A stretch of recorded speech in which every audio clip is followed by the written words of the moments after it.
Kalau kita bicara tentang entrepreneurship, semua orang punya kesempatan dan punya ruang. Tidak terbatas. Dia coba di makanan, dia coba menjadi developer, dia coba jadi apa. Setelah itu bangkrut. Pengusaha itu harus punya 3 sifat dasar. Saya tidak punya uang ketika mulai berbisnis. Tetapi saya punya teman. Semua bisnis itu ada celah untuk bernego orang. Tapi selain berani juga harus jujur. Jangan berpikir ketika memulai usaha, itulah usahamu yang akan membuat kamu suatu saat jadi jaya. Harus putus urat malunya. Jangan ketika sudah melihat ini bisa, Anda mau masuk semua, jangan. Dia makin besar kolaborasinya, bisa makin besar juga bisnisnya. Yang kita paling andalkan adalah karyawan. Jadi kita belajar dari karyawan. Assalamualaikum warahmatullahi wabarakatuh. Selamat datang di channel Talang Institute Literasi dan Kolaborasi. Perkenalkan, saya Dedi yang akan memandu podcast literasi bisnis. Dan untuk membahas hal tersebut, beliau adalah orang yang paling tepat untuk kita tanya tentang bisnis. Beliau adalah Abdillah Natsir, founder dan CEO Swatama Group yang bergerak di bidang beberapa bidang bisnis. Ya, beberapa bidang bisnis. Berapa jumlah aset yang dimiliki sekarang? Ini pertanyaan pertama langsung berat ini. Iya. Jadi luar biasa, Talang Institute sudah mengundang saya untuk bincang-bincang terkait profesi saya. Nah, buat pebisnis kalau ditanya tentang aset itu tidak penting. Karena sesungguhnya aset itu selalu bergerak, dinamis, menyesuaikan kondisi perusahaan. Jadi kalau kita bicara aset, ada bergerak, ada tidak bergerak, dan rata-rata aset kita juga itu sudah miliknya bank, seperti itu. Nah, itu pebisnis begitu. Dan saya juga melakukan hal yang sama. Jadi kalau menghitung aset, saya tidak bisa kalkulasi sekarang, tapi lumayan lah. Oh, lumayan ya? Lumayan lah, ya. Dari sisi besaran lumayan lah. Lumayan ya, intinya lumayan ya? Lumayan. Oke, baik. Terima kasih Kanda bersedia untuk sharing dengan Talang Institute. Dari mana awalnya Kanda memulai bisnis? Ya, sebelum masuk ke dari mana awalnya, karena ini kita bicara literasi tentang entrepreneurship, saya ingin bincang-bincang dulu terkait dengan sebenarnya orang yang berbisnis itu ada beberapa kategori. Baik. Ada beberapa kategori, saya tidak perlu jelaskan semua. Kalau ada 5 kategori nanti kita jelaskan. Tapi kategori saya adalah bukan pebisnis yang berangkat dari keluarga pebisnis, ya. Itu kategori pertama, biasanya keluarga dan lain-lain. Ya, keluarga. Karena pertanyaannya itu, bisnis ini saya awali dari peluang. Peluang. Ya. Ada peluang dan saya melihat kesempatan saya besar. 10 tahun saya bekerja sebagai professional engineer di berbagai bidang. Itu kemudian yang menempa saya di lingkungan kerja saya banyak melihat peluang dan kesempatan. Sehingga saya memberanikan diri untuk mulai berbisnis di bidang itu. Bidang saya adalah background elektronika, teknik listrik dan elektronika, serta teknik telekomunikasi. Jadi agak sulit berbisnis di bidang itu biasanya. Tetapi karena saya backgroundnya seperti itu, jadi saya masuk. Perjalanan bisnisnya kalau terlalu panjang ya, terlalu panjang. Tapi yang pasti ketika kita melihat peluang, maka jangan sia-siakan untuk mengambil peluang itu dan jadikan peluang itu sebagai kesempatan untuk kita memulai. Kadang kita melihat peluang, kita punya kesempatan, tetapi kita tidak mampu menggunakan itu secara tepat. Nah, ini penting buat kita, buat adik-adik, buat kita semua di kalangan pengusaha. Saya kira yang paling memungkinkan adalah ketika melihat peluang dan kesempatan, maka harus masuk segera dan harus mulai segera. Saya kira itu. Lalu saya mulai tahun 2000. 2000 ya? Di 99 aslinya, 99. Tetapi saya mulai bangkit 2000 di saat booming industri telekomunikasi di Indonesia. Nah, saya kemudian terjun di bidang saya, di bidang telekomunikasi. Dan alhamdulillah dalam waktu relatif singkat, dari karyawan 0, 1, saya saja yang bekerja, kemudian relatif dalam jangka 3 tahun itu sudah bisa mempekerjakan sekitaran 100 orang. Wow, luar Jadi, biasa. Nah itu karena saya membaca ruang dan saya membaca peluang dan kesempatan yang tepat. Ketika itu saya masuk juga karena itu disiplin ilmu saya. Berarti Kanda ini bekerja dulu selama 10 tahun, kemudian dari pengalaman bekerja itu kemudian memutuskan untuk berusaha. Betul. Kadang kita suka semacam mendikotomikan bahwa ini bisnis, ini engineering, jadi kayak sesuatu yang tidak match begitu. Jadi bagaimana Kanda melihat pertama kalinya melihat peluang itu? Hampir semua itu, Dinda, kalau kita bicara bisnis, ada di semua bidang. Kita bicara engineering juga itu bisnis.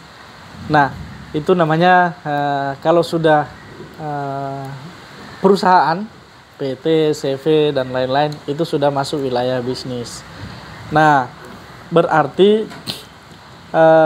disiplin ilmu saya manfaatkan untuk memaksimalkan kemampuan saya menggarap bidang-bidang bisnis yang sesuai kompetensi saya selama 10 tahun bekerja. Baik.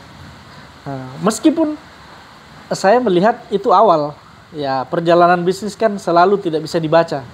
Karena itu tadi, kenapa tidak bisa dibaca, tergantung kesempatan dan peluangnya. Kemudian pertanyaan saya selanjutnya, mungkin ini banyak ditanyakan juga ya, terkait apakah itu bisnis itu bakat atau sesuatu yang bisa diasah, maksudnya bisa kita ciptakan. Ini pertanyaan bagus ini. Kalau kita bicara bisnis, semua orang sebenarnya punya kesempatan.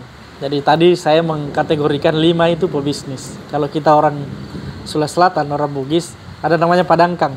Padangkang. Iya, padangkang. Itu korelasinya kuat dengan pebisnis. 5 kategori ini, pertama, orang berbisnis itu karena faktor keturunan. Orang tuanya pedagang di pasar, ibunya pedagang, bapaknya pedagang, akhirnya anaknya dipaksa berdagang dan justru tidak disekolahkan. Iya. Karena dia melihat, untuk apa anak saya sekolah? Toh habis sekolah kan cari uang juga, jadi mending. Nah, ada juga banyak yang sukses dari kategori pertama itu. Jadi dengan keturunannya dia sebenarnya pedagang di pasar, itu padangkang, dan ada banyak lah contoh-contoh yang juga super sukses, bahkan mengalahkan orang-orang yang sekolah. Kategori kedua, ada orang yang orang tuanya pebisnis, ya, kemudian menuntun anaknya untuk kelak juga jadi pebisnis, tetapi disekolahkan dulu, dididik. Ada beberapa banyak juga contoh, Kala Group misalnya, kalau kita di Sulawesi Selatan, Bosowa Group, itu anaknya disekolahkan. Jadi tidak diajari berbisnis dari awal, tetapi disuruh sekolah untuk kemudian kembali diajari mengelola bisnis. Itu kategori kedua. Kategori ketiga adalah orang yang ketika bekerja, dia melihat ada peluang. Bekerja di satu tempat, sebenarnya dia tidak pernah pikirkan jadi pebisnis, tidak pernah dia pikirkan akan jadi entrepreneurship. Tapi ketika bekerja, dia melihat ada ruang dan kesempatan untuk menjadi pebisnis. Nah, saya masuk kategori itu. Kategori ketiga ya? Saya masuk kategori ketiga. Bekerja dulu, kemudian menjadi pengusaha.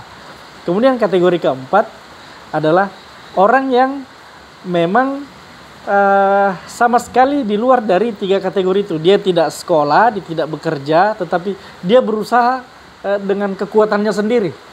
Karena hidupnya susah, untuk jadi pegawai susah, akhirnya dia mencoba melakukan terobosan-terobosan sendiri. Nah, ini juga banyak sukses.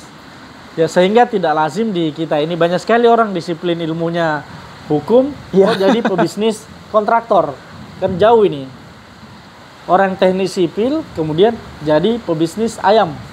Itu biasa karena dia tidak berangkat dari apa yang harus dia kembangkan di disiplin ilmu, tapi di tengah perjalanan bekerja dia lihat peluang. Itu kategori keempat. Kategori kelima adalah orang yang terdidik, memang sekolah, dia kejar itu kelak cita-citanya saya mau jadi pengusaha.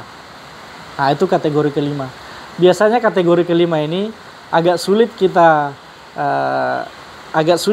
baca karena dia tidak pernah menampilkan dirinya. Tetapi ketika dia sekolah, dia belajar banyak. Dia belajar bekerja dulu di tempat orang, tapi dia bukan mau bekerja. dia mempelajari sesuatu untuk kelak dia jadi pebisnis. Jadi saya kategori ketiga. Nah, jadi kembali lagi, kalau kita bicara tentang entrepreneurship, semua orang punya kesempatan dan punya ruang. Tidak terbatas sama siapapun, orang yang punya sekolah, yang tidak sekolah, karena kategori tadi, 5 kategori tadi. Semuanya bisa sukses dari bahkan bukan dengan background yang mereka yang sama ya. Iya. Nah, sukses itu tanda kutip. Tanda kutip ya. Sukses itu bergantung pada saat dijalani. Karena banyak juga yang kemudian sesudah jadi pebisnis, dia tidak mampu dengan kekuatannya sendiri, kemudian kembali jadi pegawai. Ada banyak juga. Iya. Ada banyak juga yang ketika jadi pebisnis karena tidak kuat mentalnya menghadapi berbagai tantangan, kemudian memutuskan untuk berhenti. Banyak juga. Atau bahkan ada juga yang bangkrut. Setelah berjalan bisnisnya, dia coba di makanan, dia coba di misalnya jadi developer, dia coba jadi apa, setelah itu bangkrut. Jadi tidak ada batasan, semua bisa. Iya, insightful sekali ya. Baik Kanda, mungkin dari yang saya lihat dari pelajaran bisnis yang Kanda paparkan ini, saya melihat ada begitu kayak sepertinya menjadi pengusaha itu harus punya mental khusus karena akan banyak ujiannya, akan banyak cobaannya nanti ketika menjalankan usahanya. Apakah menjadi pengusaha itu harus punya mental atau mindset tertentu atau seperti apa Kanda? Pengusaha itu harus punya 3 sifat dasar, karakter yang kuat ya. Pertama, pengusaha itu harus pandai-pandai dan pintar membaca peluang. Itu wajib. Karena peluang itu tidak selalu datang. Yang kedua, seorang pengusaha harus kuat mentalnya menghadapi segala hal yang terkait dengan ketidakmampuannya dia. Kalau dia hadapi ketidakmampuannya, biasanya orang cepat menyerah. Tapi buat pebisnis, harus banyak akal. Ini contoh. Saya tidak punya uang ketika mulai berbisnis. Tetapi saya punya teman, saya punya saudara yang saya bisa pinjam uangnya. Saya tidak yakin saya bisa kembalikan. Tetapi keinginan saya untuk memulai berbisnis harus jalan. Dan perjalanannya saya tawadu saja bahwa insya Allah ini baik tujuannya, ini kelak memperbaiki tingkat ekonomi keluarga saya dan saya, ya akhirnya saya jalan. Saya ingin cerita sedikit ketika saya mulai satu bisnis. Ada pernah bisnis ketika sudah berjalan ini, awal-awal Swatama, menyimpang dari telekomunikasi. Saya lihat ada pameran maaf ini waktunya agak masih nggak apa-apa, silakan. Pameran di JHCC Senayan. Orang jual itu sepeda otopet. Kalau Anda lihat otopet, pertama masuk di Indonesia itu pameran di Senayan. Yang ikut pameran itu orang Taiwan. Dan produknya laku keras. Saya lihat, saya cuma nongkrong di situ. Bagus ini. Saya coba, bos, dengan kemampuan bahasa Inggris saya berkomunikasi. Sementara dia juga susah bahasa Inggrisnya. Tutup saja ini, kamu punya pameran. Saya ganti, saya yang jualan. Saya jadi agenmu di Indonesia. Mau enggak? Saya bilang, serius. Saya bilang, ya serius. Saya pebisnis, saya bilang. Nah, ini silakan, ini saya sudah bayar, ini ya tempatnya dan lain-lain. Nanti saya bayar semua. Kalau yang sudah laku itu silakan. Tapi berikutnya mulai besok jangan lagi kamu jualan. Saya yang jualan. Syaratnya harus beli 2.000. Harus beli 2.000 barangnya yang ada. Saya bilang saya beli. Padahal saya tidak punya uang. Sesudah saya bilang begitu, saya baru mikir di mana saya ambil uang ini. Itu karena keberanian saja. Keberanian. Karena saya berpikir, enggak, semua bisnis itu ada celah untuk bernego orang. Kalau saya bilang hari ini saya bayar, kalau saya tidak mampu, dia juga harus bisa melihat perjalanannya. Nah, kalau saya sudah laku, saya bagus, lalu dia lihat saya belum mampu bayar, pasti lama-lama dia juga toleransi. Dan faktanya begitu. Saya cuma serahkan STNK mobil, ini pegang saja ini, kalau saya tidak sukses ambil ini mobil. Luar biasa taruhannya ya.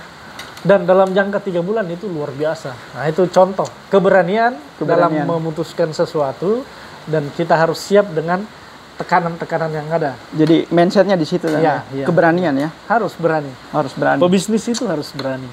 Tapi selain berani juga harus jujur. Pebisnis kalau mau trusted, mau dipercaya harus jujur. Tidak boleh bersiasat terkait dengan ketidakmampuannya. Sampaikan apa adanya. Meskipun di dalamnya itu kadang kita punya trik-trik tertentu. Wah, ada di uang saya nih, tapi kan tidak boleh saya kasih semua. Saya kasih tahu bahwa ini segini uang saya. Nah itu, Dinda. Selanjutnya mungkin Kanda ada nasihat mungkin untuk teman-teman yang mungkin sudah lama ingin sekali berbisnis tapi terlalu banyak keraguan atau pertimbangan biasa apa segala macam lah. Kira-kira bagaimana untuk memulai? Gini, saya ingin memberi sedikit wacana ke teman-teman, ke adik-adik terutama tuh yang mau jadi pengusaha. Jangan berpikir ketika memulai usaha itulah usahamu yang akan membuat kamu suatu saat jadi jaya. Oh, bukan. Itu berarti benar-benar salah ya? Ya. Tetapi itulah langkah awal. Langkah awal. Nah, misalnya saya pebisnis telekomunikasi. Ternyata kan tidak bisa hanya main di telekomunikasi. Ketika saya sudah survive bagus, saya tidak nikmati. Saya tahu saya sudah bisa nikmati, tapi saya tidak. Saya diversifikasi. Saya bikin perusahaan chemical. Bidang saya bukan chemical. Kita buat untuk penghematan energi. Saya kemudian masuk ke bisnis SDM, HR, HR, outsourcing. Itu juga luar biasa sukses. Kemudian saya masuk juga ke developer. Jadi perkembangan bisnis itu selalu berubah sesuai dengan zamannya. Dulu kita ingat sebesar Garuda, kan kita tahu baru-baru ini hampir semua BUMN itu bangkrut. Kalau mau bertahan dengan cara dia berbisnis, akhirnya apa? Ya seperti Telkom juga. Telkom kalau tidak mulai bisnis seluler juga pasti tidak bisa bertahan. Dan tidak pernah Telkom dia bayangkan kalau misalnya dia suksesnya di bidang selulernya, Telkomselnya. Bahkan sekarang ini ke data. Iya. Nah, ke layanan data. Jadi berubah sesuai zaman. Nah, saya baru-baru ini kemudian pindah lagi, bukan pindah, mencari ruang-ruang baru yang saya anggap bagus dan memulai bisnis pariwisata, resto dan pariwisata. Wow. Jadi ruang-ruang kita berbisnis itu tidak boleh dibatasi oleh disiplin ilmu pada saat kita sudah mulai bisa ekspansi. Nah, kadang-kadang teman-teman strict. Anda, saya mau bisnisin saja, saya cuma mau jalankan ini. Itu berat. Perkembangan dan dunia usaha ini kan makin tidak bisa kita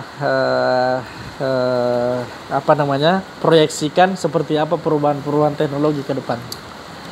Jadi Adinda, kalau di saya sebagai motivasi buat teman-teman adik-adik yang memang mulai pengusaha,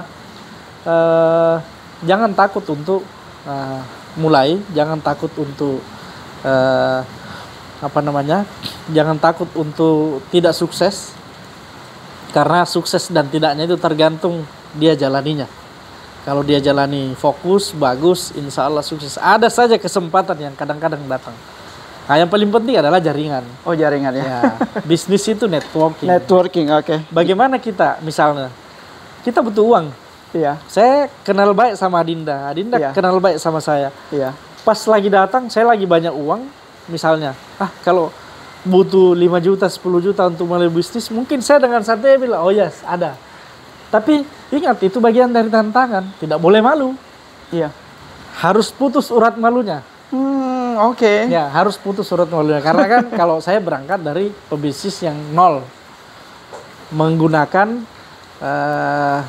pundi-pundi yang bisa saya maksimalkan yang sesuai kemampuan saya, karena keluarga saya bukan pebisnis, keluarga saya adalah guru, saudara-saudara saya semua pegawai negeri, hanya saya yang menyimpang. Nah, begitu, jadi penyimpangan yang saya lakukan. Penyimpangan ya. Tapi justru itu yang membuat saya lebih struggle. Nah, jadi buat pebisnis, itu kuncinya. Ya, itu kuncinya. Mudah-mudahan ini saya sih berharap orang-orang muda Indonesia ini memang harus menjadi pebisnis tangguh. Ruang bisnis sekarang makin terbuka, dunia sudah dihubungkan oleh berbagai media dan kita bisa berinteraksi langsung dengan dunia manapun dari sisi berbisnis. Jadi itu trik dan key-nya bagi adik-adik atau memang yang mau mulai tertarik ya. Baik. Oke Kanda, menyambung pertanyaan tadi. Kira-kira di tahun 2022 dan mungkin 2023 ke depan ini, kira-kira untuk pemula nih apa nih? Dia bagus bergelut di bidang apa nih? Oke. Ini agak susah ya, karena begini. Sebenarnya bukan susah, tetapi tergantung talenta. Oh, tergantung talent ya. Jadi talentanya orang mau kemana, sukanya di mana. Karena bisnis itu harus kita suka. Oh gitu ya. Misalnya begini, saya mau bisnis jualan sayur. Kan siap nggak dengan mental penjual sayur? Kesan penjual sayur itu rendahan, murahan, dan sayur kok. Tapi faktanya kan kalau itu diseriusi, itu bisa jadi ruang. Nah, karena sekarang sudah online, sudah orang bisa pesan, dan media elektronik dan media cyber internet, artificial intelligence membuka seluruh kesempatan, bahkan orang tidak jualan pun bisa jualan. Oh iya benar. Bukan lagi kantor jadi andalan. Tapi bagaimana dia mempromosikan dia punya produk. Berarti saya bisa bilang ini bahwa kemampuan kita untuk di bidang yang kita mulai dari bidang yang kita bisa dulu begitu. Maksudnya yang kita kuasai, karena kan nantinya akan banyak tantangan ke depannya. Kalau kita memulai dengan sesuatu yang mungkin ada peluangnya tapi kita nggak terlalu suka, mungkin ketika mendapat hambatan itu akan sedikit konflik. Menyerah aja lah, kembali jadi pegawai lagi lah. Iya. Kategori pertama memang sebaiknya itu. Apa yang dikuasai. Adik-adik misalnya di Talang Institute ini. Apa tadi motonya? Collaboration and literasi dan kolaborasi.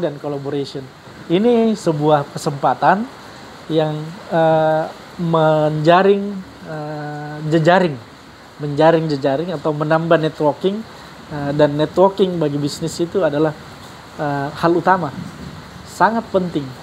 Selain trusted, networking itu utama. Nah, jadi kuncinya adalah memang hal yang kita minati. Sebenarnya bukan kita kuasai, kita minati. Kita minati saja. Ya. Cukup dengan yang kita minati aja dulu ya. Kita minati. Jadi apa yang diminati itu dulu. Tapi jangan pernah bayangkan bahwa itu akan terus-terus itulah yang akan nanti menjadi besar kemudian. Iya, oke. Paham. Pada saat sudah berjalan yang diminati itu kelihatan, oh ternyata ini ada menarik nih.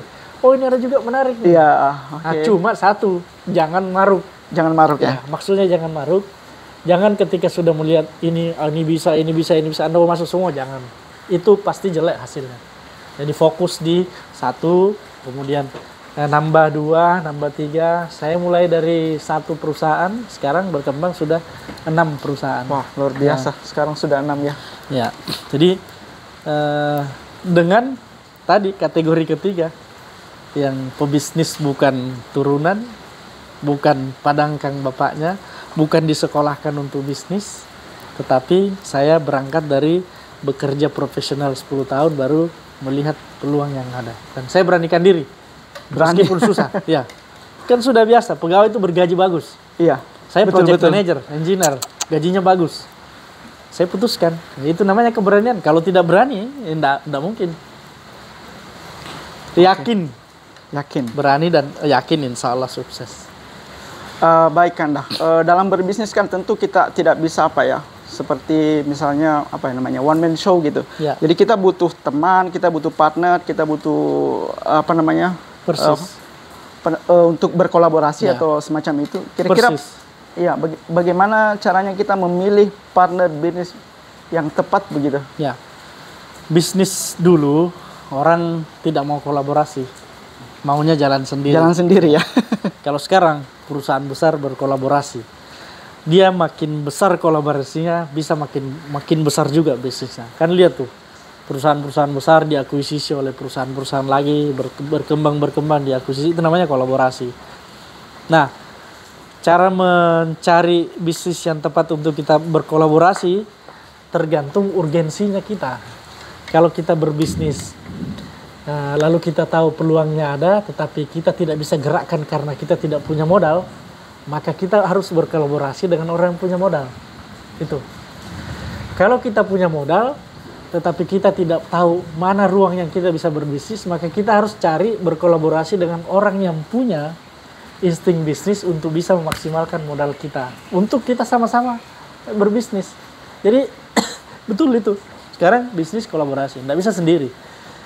Makin kuat kolaborasinya, maka ruang kita untuk mengembangkan, mendevelop kita punya usaha itu makin besar.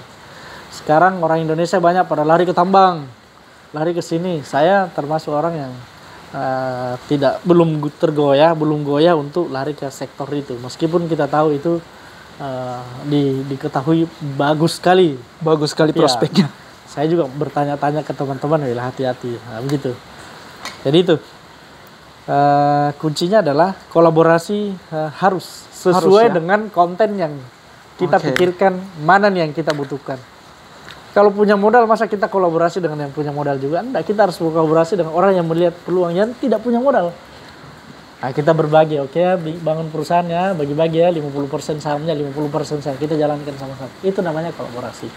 Kalau misalnya begini, kita sudah mau kolaborasi nih, sudah ketemu dengan partner kita. Ya. Tapi bagaimana caranya kita menilai orang ini bisa dipercaya tidak ya? Maksudnya, adakah ciri-ciri spesifik yang ini orang bisa dipercaya, ini tidak?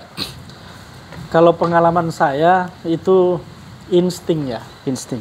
Tidak bisa kita baca secara psikologis orang ini bisa kita percaya atau tidak.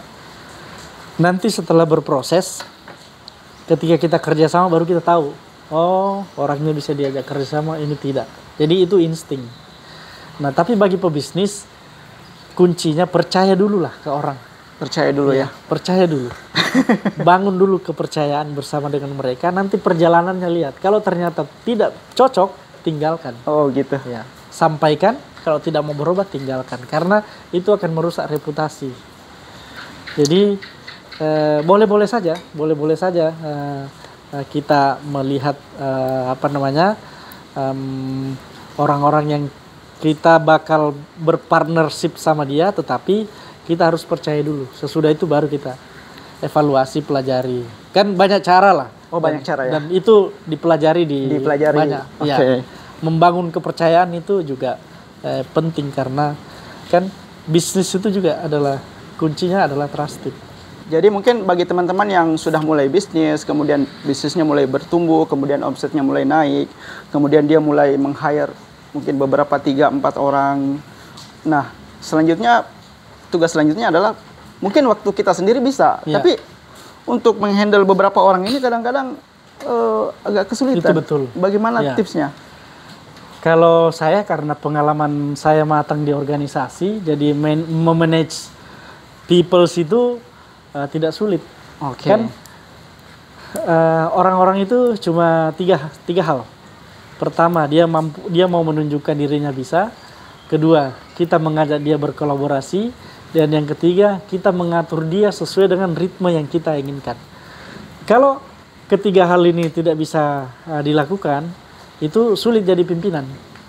Nah, apalagi zaman sekarang, anak-anak ini kan saya berbisnis, ada karyawan saya sudah 60 tahun, ada juga karyawan saya yang baru lulus. Agak berbeda treatmentnya. Ada yang baru lulus itu tidak senang kerja di kantor. Bahkan suka keluar. Misalnya kalau cari mana ini di mejanya tidak pernah ada. Dia ada di tempat kopi misalnya. Ya, dia di ruang luar tuh bekerja sendiri.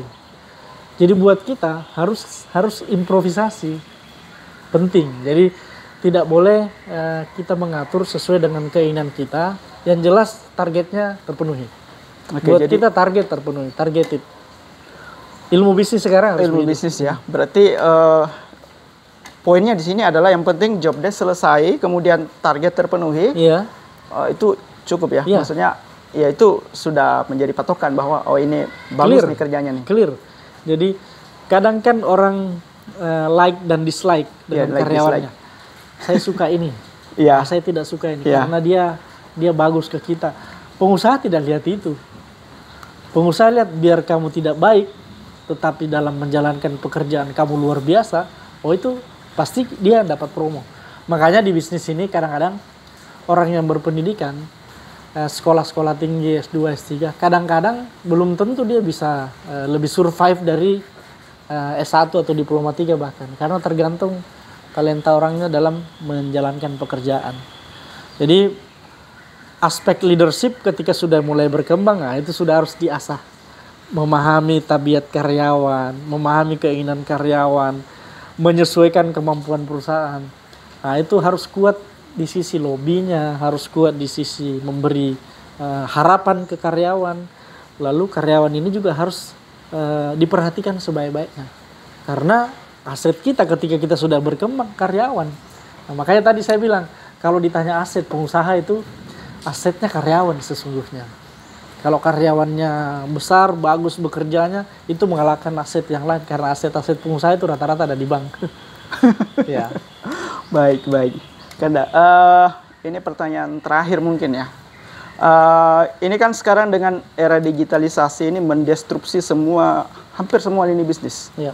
Jadi cara-cara yang lama mungkin ada yang beberapa tidak relevan lagi, harus disesuaikan. Bagaimana Kanda menghadapi tantangan yang di era modern sekarang 5.0 lagi malah? Ya, sekarang ini kita tidak bisa lari dari disrupsi teknologi ya, disrupsi digital. Karena zaman sekarang itu tadi saya sampaikan tidak mampu kita memproyeksikan apa yang ada di depan. Sehingga yang kita paling andalkan adalah karyawan. Jadi kita belajar dari karyawan. Contoh, ada karyawan yang malas ke kantor. Perusahaan dulu, kalau misalnya seperti itu malas ke kantor, langsung kadang-kadang, pecat aja ini karyawan. Kalau saya tidak, malas ke kantor, tapi kita lihat, ada enggak dia punya kelebihannya lain. Oh ternyata kelebihannya, dia lebih mampu selesaikan pekerjaannya dengan baik dibanding yang rajin ke kantor. Mau dilepaskan atau tidak ini? Tentu tidak. Buat saya pengusaha, ini aset besar. Jangan. Meskipun teman-teman cemburu itu sudah malas itu. Jadi ukurannya bukan kehadiran, ukurannya adalah prestasi. Menjalankan pekerjaan. Benar. Terkait disrupsi itu harus semua orang move on ke sana. Harus semua orang. Jadi misalnya kemarin ini kita work from home, ya WFH. Saya membandingkan ternyata WFH itu jauh lebih efisien dan efektif. Nah, itu ternyata bagus. Jadi saya sekarang di kantor, saya suruh kasih pilihan teman-teman. Yang mau WFH silakan. Wow. Ya, yang penting absensinya kalau menjalankan pekerjaan itu kita pantau. Oh ya, dia jalankan pekerjaan. Karena kenapa? Ada hal lain yang kita tidak bayangkan. Misalnya ongkos listrik di kantor turun, ongkos telepon di kantor turun, biaya-biaya maintenance itu turun. Sehingga buat pengusaha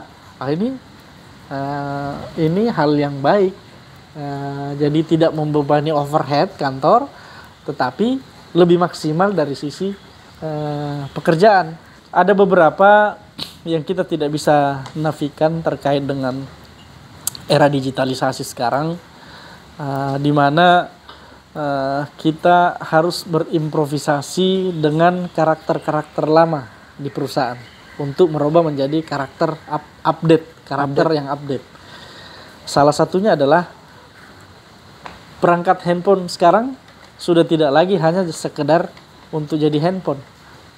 Jadi salah orang kalau handphonenya itu hanya sekedar untuk menelpon. Sudah bukan zamannya, tapi handphone ini dipakai untuk bekerja. Jadi tool bekerja sekarang ini handphone. Nah, jadi kalau ada orang bilang, kenapa ganti-ganti handphone? Ya itu tool bekerja. Karena misalnya saya ada perusahaan media yang bergerak di media. Kalau handphonenya kurang bagus, kemudian dia tidak bisa eksekusi cepat pekerjaan, kan menghambat, rugi malah perusahaan.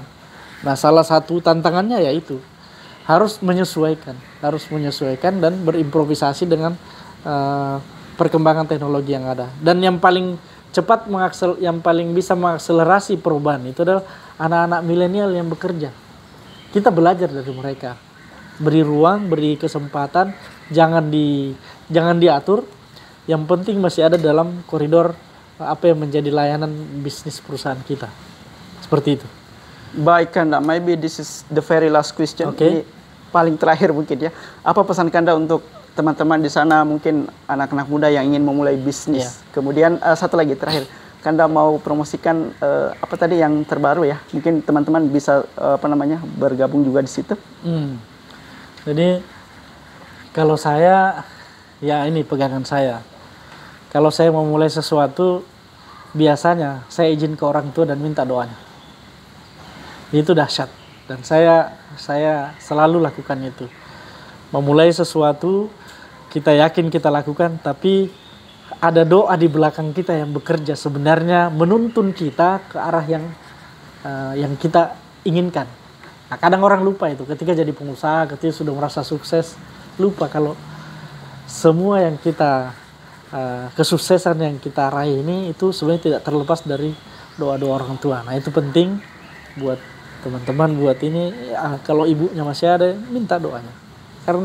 Karena itu seperti membuka tabir yang mungkin berat bisa jadi ringan. Tabir yang tertutup itu bisa jadi terbuka.